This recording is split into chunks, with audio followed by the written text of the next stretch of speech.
I thanked Kirk Herbstreit a few days ago for continuing to be the greatest thing to show up on my television every single week. Him and the crew of College Game Day. It's the best show on TV, and Kirk Herbstreit, nice enough to join us right now. UM taking on Florida. College Game Day is down here at the University of Miami. You're excited to be back at the University of Miami, aren't you, Kirk? I love it. Yeah, was it 17, I think, Notre Dame? Maybe the last time that we were here, Mark Richt was the coach. I mean, think about all that's happened to this program since 2017 to get to this point where Mario Cristobal now, we started to see flashes of it a year ago where they were on the cusp of kind of knocking on the door of a playoff, and Cam Ward had a great year, and now Carson Beck has come down, and they continue to pick up pieces, whether it's through recruiting or the portal. And, on paper and the way they've looked these last 3 weeks, I mean, they look to be a legitimate playoff contender again. And I'd be careful this week. This is a game that, you look at Florida, they're quote unquote down this year. They've made so many mistakes. They are still you look at all the teams that Miami plays this year, I would say Notre Dame and still Florida are two that really jump out off to me their schedule. And I still feel that way about the Gators. If the Gators just clean up and just don't make mistakes and self-destruct, and their quarterback at any moment plays up to what he's capable of being, that's a dangerous team. So I think this will be a lot closer and a lot more competitive than I think people think. Kirk, I think you can make the argument that the most impressive thing last weekend was Florida losing by only 10 in Death Valley with their quarterback throwing 5 interceptions. Dude, Texas A&M beat Notre Dame. I mean, right, really. I mean, Texas A&M beats Notre Dame, but I'm with you, man. 5 interceptions, and you're still you're in the game. How does that happen? Right. I think it happens because they got a great defense. That's of everything that we're going to see this weekend. Carson Beck, and especially this offensive line, and Mario wants to pound you with Fletcher and that offensive line in the run game to get back into favorable opportunities in the pass game against this Florida defensive front. I mean, that's why you say I'm excited to be in Miami. I'm excited for that matchup because I think Florida's for real on defense, and I think Miami's for real on offense. So it's good against good, and it'll be a fun battle, to see how that plays out.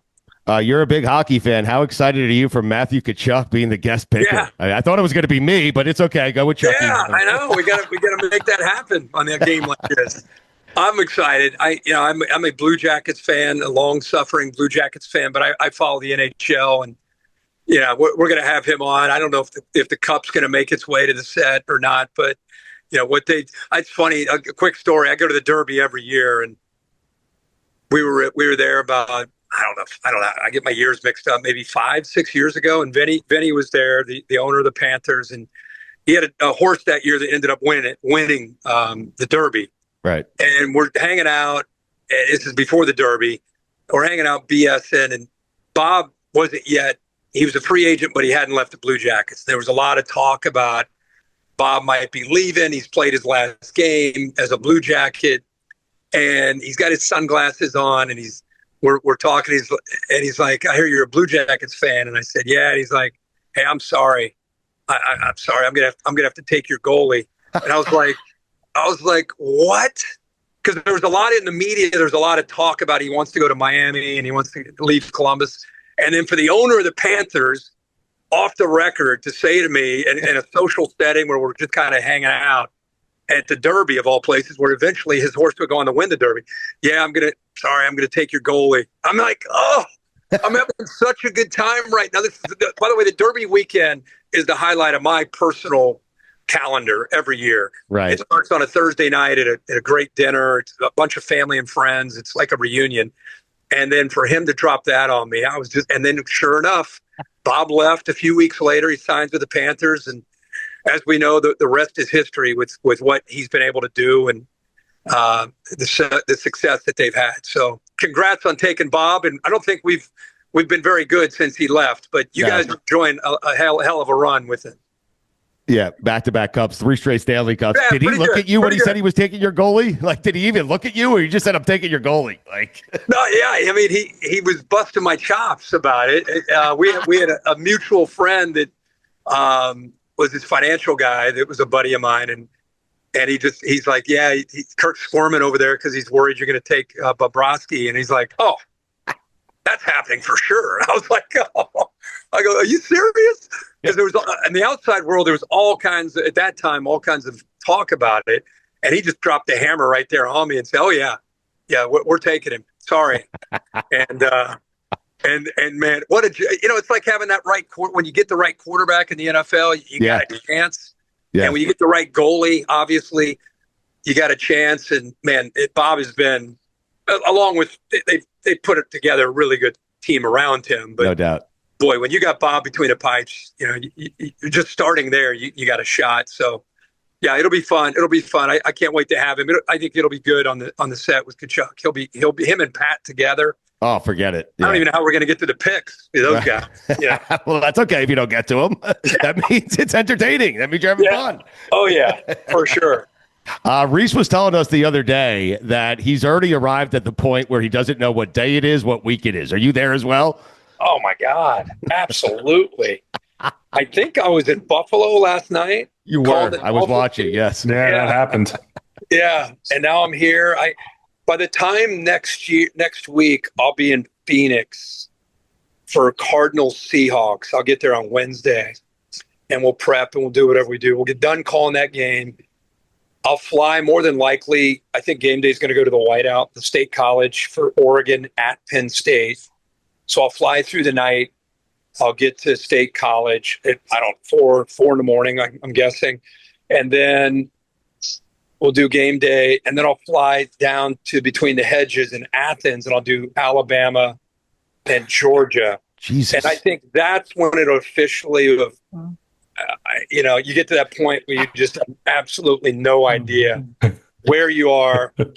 All you know is I'm sitting on my bus right now. I got my guy, Peter, that's with me. Yeah. He travels everywhere with me. I just know I'm on my bus. I'm preparing for Miami and Florida. That's all I got for you. That's all I know. Okay. Wait, is that Kirk Herbstreit? Like, you own that bus? The bus you're on right now is Herbie's bus. Yeah. Yeah. Badass. You look so tired. I'm tempted to ask you for a fucking tour, but you look exhausted, man. No, I can take you on a tour real quick. Oh my God. A tour of the Herbstreit bus. It's really his bus, not my bus. Well, everything's his, yes. Yeah, he pays for it. So this is where we basically like a family room here. Wow. Oh my God. Kind of like a home away from home. Got TV here. Wow. Kind of like a mini kitchen right here. Kirk. Got a fridge right here. Of course you do. Yeah. Peter stays locked in right there, looking for support. This is like bunks. You got 3 different bunks. I use it really as like a closet. You can see like that. So you got bunks down here. Bunks down. Have your here. kids slept there? Yes. Yeah. Oh yeah. Yeah. This is my. Kind of use this as a closet. That's another bunk. Jesus. Bathroom right here. All right. Got a shower right there. Oh my God. Bedroom. That's where I sleep back here. Wow. Another closet back here in the back. Herbie, you this know is where I got this morning at 4 in the morning. This is where I got. Shut it down for a few hours before my 9 o'clock game day meeting. But yeah, it's pretty good setup. Listen, your bus is bigger than most people's houses, so it's no. But it works out. I tell you, I started this last year. Pat actually got me onto it, and I thought, just to be able to have that as getting in last night at 4 in the morning, and just not having to deal with checking into a hotel, and just guy drops me right here every week. It's been huge. It's been, but you got to find ways to stay rejuvenated. This definitely helps. And the bus helps. If I were to ask Kirk Herbstreit, because I'm going to ask this, I would like to do a show on the Kirk Herbstreit bus. Would that be possible? Yes. You want to do your show here? I would love to do my show from your bus. Yes. Yeah, anytime. Yes. Yeah, for sure. Bring all the boys. Yeah. Which one of us is getting in that top bunk? I think the top bunk. Who's gonna have the vertical to get up there? The bottom bunk is a little bit of a challenge too. You got to go way down there to handle the bottom bunk.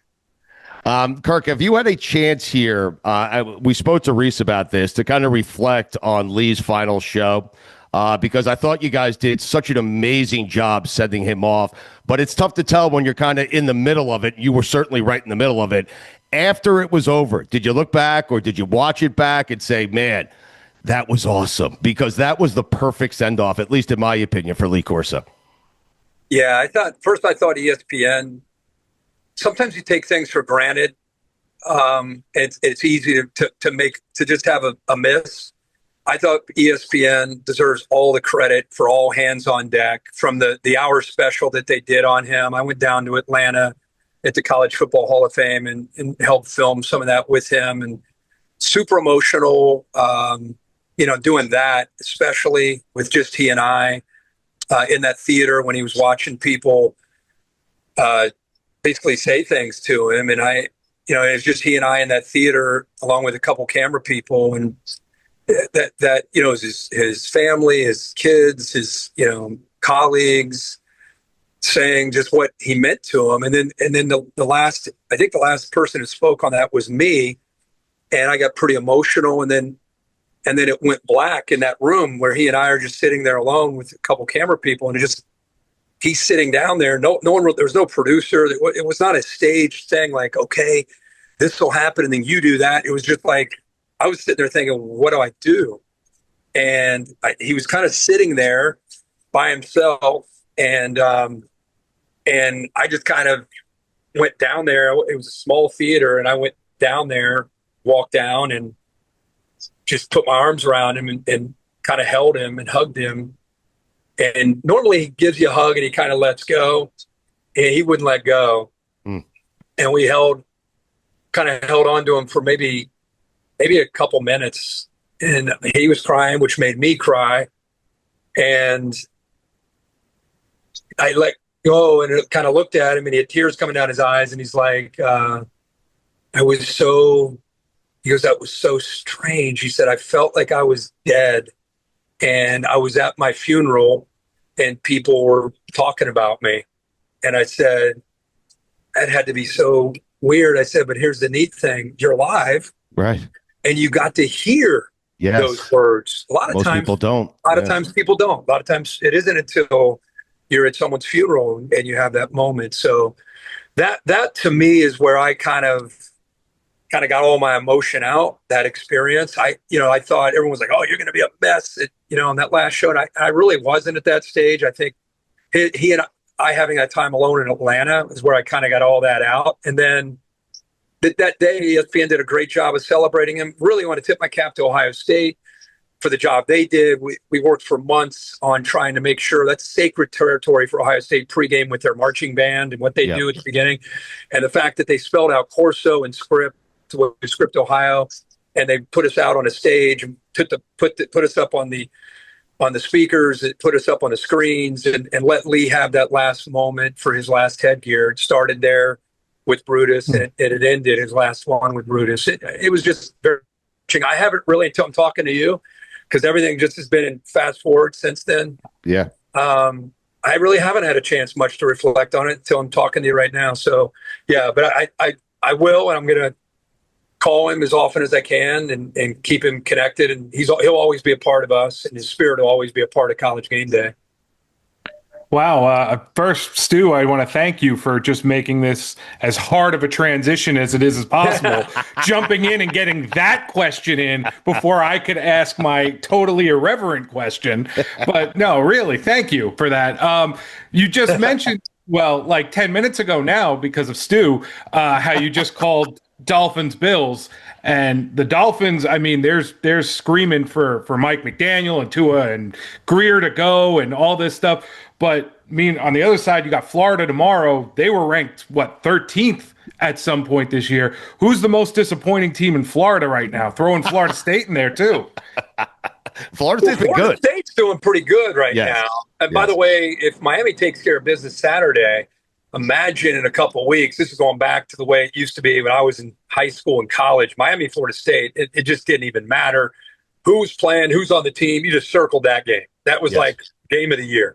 And man, if Miami beats Florida, couple of weeks, the Canes go to Tallahassee, and that's the way it's supposed to be with the hype and the buildup. So Florida State's in a pretty good spot. Miami is obviously in a great spot. I think the Gators are disappointing because of the expectations. I mean, those expectations, you guys remember last year, they had very similar kind of vibe about the program. Fire Billy Napier, they sucked. They were 3-3. Look at their remaining schedule. And they kind of found themselves and started to play really good. And I think a lot of us thought, well, in this era of portal and NIL, he's going to lose his whole roster. He's going to get fired. Who's going to be the next coach? There was a lot of that noise. And shit, they won like 5 of their last 6. And it was like, that's why there was so much momentum with Lagway taking over. Then he's got the injuries. He didn't go through spring. He misses a lot of camp. His timing is off. And now we just want to go right back to, well, they're terrible again. That's why I keep warning people, be careful with thinking Florida is just your typical 1-2 team. They've self-destructed. And if they don't self-destruct, I think they're a dangerous out. I experienced the Miami Dolphins because I'm fresh off, as you mentioned, the call.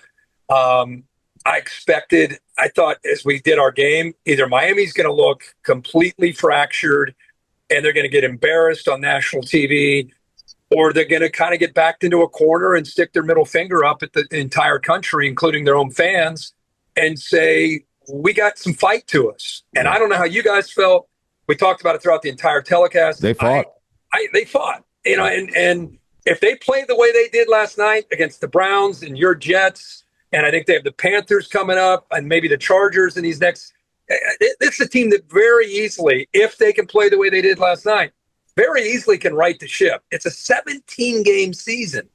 And if I were a Dolphins fan, I'd been right there with you, frustrated because they could not have looked any worse in their first 2 weeks, especially week 1. But they showed me something last night, and if they can keep playing like that, I'd be kind of optimistic about, because I didn't know if Mike McDaniel's teams, his coach teams, had that in them. Right. But they sure as hell showed it against that Bills team that very easily could have blown them out, and they didn't. They were lucky to get out of there with the wins. Kirk, let's be very clear. They could play a lot worse than they did last night, and they'll still beat the Jets. Okay. Yeah. Yeah. Yes. I think that's a shot to your boy there. Well, no, I'm a Jet fan as well. Has Josh Allen mastered, like, it seems like he has complete control over everything he's doing, and it seems like he's mastered the most important and difficult position in sports. I mean, well, he's a unicorn, 6'5", 240. Crazy. What I love at being around this kid is he's addicted, like almost. I don't know if he has a capability of not, like when it comes to his mechanics, like these guys with this rotational throwing, they all want to get better. And I was talking to Joe Brady, his position coach and offensive coordinator, and we were watching him warm up, and we're just kind of looking at him. I know Joe going way back. He was the OC, by the way, of Burrow at 19, that LSU team. So I've known him for a long time. And we're just looking at him, just kind of looking at each other, kind of giggling. I'm like, he goes, watch this guy. Like every throw he made, it was like watching a Madden video game. It was just right there, like a pitching machine. And there's no cameras around. And he's like, watch him after he makes a throw. Like, you know, he's like a golfer, like working with his hips and doing all this stuff.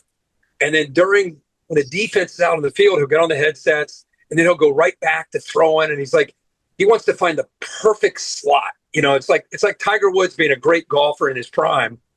And yet he's still just doing the little tiny things that keep fine-tuning his mechanics when he was in his prime. That's what this guy's like. So it's, you know, MVP season. I said, how do you get better? He's like, man, I left so much on the field last year. There's so many areas to get better. So I love the fact that he's humble. His teammates adore him and want to play for him. He's in a great town that fits kind of his personality. I think Buffalo and Green Bay, as we sit here right now, I know they didn't look great last night, but I think those two teams, you know, I know the Eagles are always going to be a factor, but I think those two teams have a real shot to make a run this year. Yeah, you got to stay healthy. Right. But Buffalo and Green Bay, I think, as we sit here, whatever the date is, middle September, I think those two teams, if I were picking who's going to go to the Super Bowl, I think those two would be at the top for me. We'll get you out of here in just a second. I was thinking about this, and you brought up Jalen Hurts in Philadelphia. If I told you back when Jalen Hurts had to transfer from Alabama to Oklahoma because it was Tua's time at Alabama, that Jalen Hurts would have a Super Bowl ring, play in 2 Super Bowls, and Tua, I believe, still hasn't won a playoff game, you would have told me what? It's not going to happen. Right. There's no way. No way. Well, first, he finishes runner-up in 19 after he leaves Tua. He finishes runner-up to Joe Burrow in 19 in the Heisman. So I think Lincoln Riley deserves a lot of credit for kind of – let's go back 2 years before that. He gets benched at halftime for a freshman named Tua Tagovailoa, and because every time he would drop back, his primary would be covered, he would run. Now he had Jalen Waddle and he had Smitty, Henry Ruggs. I mean, he had all these first-round draft picks. They couldn't get him the ball. Brian Dable was the offensive coordinator. They were so frustrated, even though they're in the national title, because they don't have a quarterback that would distribute. He had a hard time seeing the field and working through his progressions. He goes to Norman a couple of years later, kind of starts to show signs that he's seeing the field. Then obviously goes to Philly. Shane Steichen is the OC there at the time, does a masterful job at kind of finding out what he does best. And then you got to give all the credit, of course, to Jalen himself for putting in the time to go from a guy that a lot of these athletic guys, they see primary. If he's there, they can make the throw. If he's not there, their eyes go down and they want to trust their legs because they've been able to trust those legs most of their life in high school and college. And a lot of them, that becomes who they are. Jalen was that guy, and he overcame that through his own work and the coaches that had him along the way to get to the point where he can work through progressions and become an NFL, not only an NFL starting quarterback, but one of the best in the league. So, yeah, but if you told me that back in whatever year that was, no way. 17, no shot. That would have, because there's been so many guys that have not been able to kind of get over that hump of working through progressions. But crazy. Yeah, crazy how that's worked out. But credit to him. And like I said, those different coaches that have helped him out. Kirk, how crazy is it that the margin of victory and how we're talking about teams like Georgia and Tennessee is a 43-yard field goal? Unreal. We're tired of field goals, man. Yeah. I know. Just when you think these field goal kickers are getting ridiculous, they're, the Cowboys guy, and they're all it's just a formality, right? It's just a given. It just goes to show you, man, especially in college, it's like being over a putt from 4 feet, and it's worth $1 million. It's different than when you're out there with your buddies drinking beer and you drop 4 foot or whatever. That kid, I said to our truck, nothing against the poor guy. I said to our truck, he ain't making this. Get ready for overtime. I didn't say that on air. I was just reading his eyes and reading his body language. He just had the look of, I hate to say terrified. this, kind of like deer in the headlights, just like, and it obviously goes wide right. Never really had a chance. And then in overtime, they get the ball first.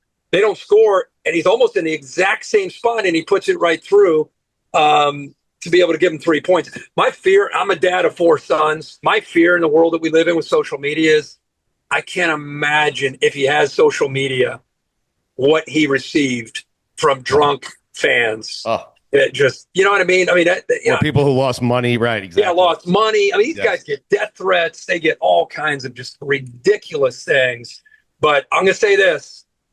Tennessee is more qualified. Now, they may fall apart, but the team that I saw last Saturday is more qualified to be an at-large team and be dangerous in the postseason than the team last year with Nico that went to Columbus that just had no chance that particular night, kind of got run off the field. I feel like with Aguilera, they're hitting their vertical shots, which is really a big part of that offense with Josh Heupel. They love to take vertical shots, and they love to run the football. Last year with Dylan Sampson, they were just running the football with Nico as a freshman. They didn't really have that part of their offense. With Aguilera and these receivers, they do. So if they can regroup, I really like that Tennessee team. Should have obviously won the game. We'll find out how good Georgia is next week when Alabama, who's had to regroup themselves after a disappointing loss in Tallahassee. That'll be a big one to find out about Georgia, a little bit more about Georgia and Gunnar Stockton, their quarterback. But Tennessee impressed me with what they did last week. All right, we'll let you go. My daughters have some quick questions here. They want to know, what's Peter's favorite stadium? Does Peter have a favorite stadium? Peter last year loved every stadium that we went to because he was young. He was about 13 months, 14 months when we were traveling around. He was young and naive. I'll be honest, he's been spooked by the crowd noise now. I don't know if he's got a little bit more awareness to the crowd. Last year, no issues. Walk him out. The music's blaring. The band's blaring. No issue. This year, the noise has got him a little bit spooked. So he's normally, I would say, he loves every stadium because he just loves to go out there. But so far, these first couple of weeks, he likes this stadium right here. There he is. There he is, Peter, taking a little nap. He likes, he's like, Dad, you go do your thing. I'm going to stay in the air conditioning on the bus where it's quiet. So I'm going to try to take him out at Hard Rock, see if he'll go. But I respond to his instincts and what he's feeling.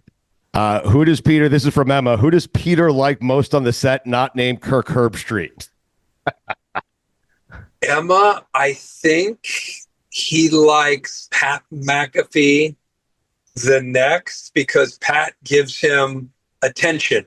Pat, I can see that. Pat messes around with him at the Friday meeting. So when he sees Pat, he wags and gets excited. The other guys like him, but I don't think they spend as much time as Pat does with him. Isn't Pat McAfee just a human version of a golden retriever? Yeah, that's very, a masculine, tough ass golden retriever where he's got a tender heart. Absolutely. I think that's a very good description. I'm going to use that next time I see him. By the way, yours. I appreciate that. He's given over $500,000. People are like, that. So good. ESPN does that, right? I'm like, I mean, I know he makes a lot of money, but that's he's writing checks to these guys. No, it's awesome, and it's a fun segment, and he's added so much to the show, man. He really has. Yeah, he's been great. Awesome. He's really brought, as you know, he's a guy. He's an uplifting presence. Yes. People sometimes see him. He takes his shirt off. He yells. You're really missing what his spirit is. He is an uplifter. He celebrates sports. He's been a great addition. We're lucky to have him. And he and Saban both, we're having a blast on this show right now. Yeah, they've both been great. So I taught my daughters well. Rachel had a natural follow-up to Emma's question. Who is Peter most terrified of on the set? Most terrified? Yes. I don't think he's terrified of anybody. Saban, maybe? I mean, Stanford no, Steve? I mean, that would be the natural answer. Right. But Saban pets him and gets along with him great. So I don't think he's. And he just did basically a photo shoot when I got off my SportsCenter set. There were maybe a few hundred people around the set that weren't there to see me. They wanted to see Peter. And he just sits there probably 20 minutes and took a bunch of pictures. And, people bring such love to him. I've never seen him uncomfortable around anybody. I think most people can't help but smile. Like, again, I'll show you his face. Like, how do you? It's impossible. Smile? No, I've tried to not smile. It's impossible. Look at him. I mean, my dog Finnegan is so pissed off. He feels like I'm cheating on him, flirting. You are. I know I am. That's classic. Listen, if I came down to game day this weekend, could I watch Peter? I don't need to see you. I just want to watch Peter. Yeah. Hey, you need to come in here on the bus and hang out in the AC. The show will be on right over there, and you and Peter can just hang out and chill. All right, great. We'll leave you on this note. You were eating at a place called Al's. I can't believe I'm asking this for a second time this week. We had to ask Reese Davis. You were at Al's recently in Chapel Hill. Do you remember a guy walking in and yelling to you, "Hey, great burger"? Walking by. Remember that? Walking by. I do. Yeah, it was him. It was Taylor. It was the guy right here. I do remember that. That's hilarious. So did Reese. So I didn't want to stop in and interrupt you guys. So without breaking stride, I just said, "Good burger." Yeah, I do. Holy cow, that's hilarious. And you were right. Yeah. Oh my gosh. Yes. I mean, I want to go to Chapel Hill just to go to Al's. That was amazing. What a place. I mean, Taylor's texting me. He's like, "Should I sit down with him?" I'm like, "Yeah, just say hello to them. Tell them that you work with me." Definitely should have. He played wide receiver at Carolina, Kirk Taylor. Dude, you should have definitely sat down and hung out. And he by the way, learned enough. Yeah. Purple Bowl, I think it was called, across the street. And that's my 2 spots. Right. That was another great spot. Yeah.